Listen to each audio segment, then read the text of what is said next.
makabagong panahon o freedom in the modern era.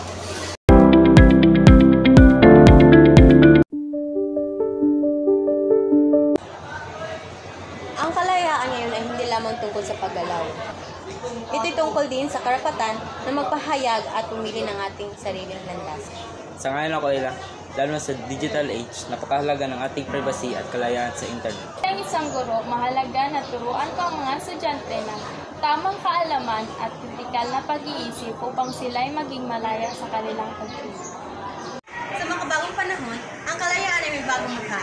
Ito ay tungkol sa karapatan na magpahayag, pumili at protektahan ang ating sarili sa digital at pisikal na mundo. Napakaraming hamon na hinaharap natin ngayon. Sa bawat isa sa atin, ang may karapatang ipahayag at ipaglaban ang ating kalayaan.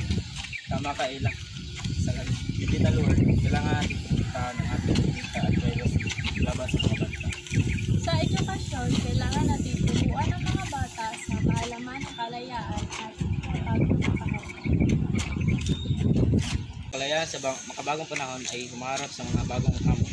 Proteksyon sa digital na espasyo at tamang edukasyon ay mahalaga para sa ating kalayaan. Kailangan natin ipaglaban ang ating karapatan. Bawat isa sa atin ay may mahalagang papel sa laban na ito.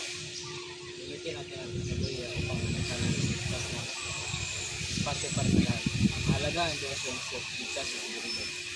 At sa edukasyon, patuloy natin ipaalam sa kabataan ang halaga ng kalayaan at pagkakapantayan. Ang bawat hakbang ay mahalaga. Ang kalayaan para sa makabagong panahon ay makakamtan lamang sa pamamagitan ng pagkakaisa at pagsusumikap. Sama-sama nating ipaglaban ang ating mga karapatan at kalayaan para sa isang mas maliwanag na kinabukasan. Kalayaan para sa makabagong panahon. Sama-sama natin itaguyod ang kalayaan.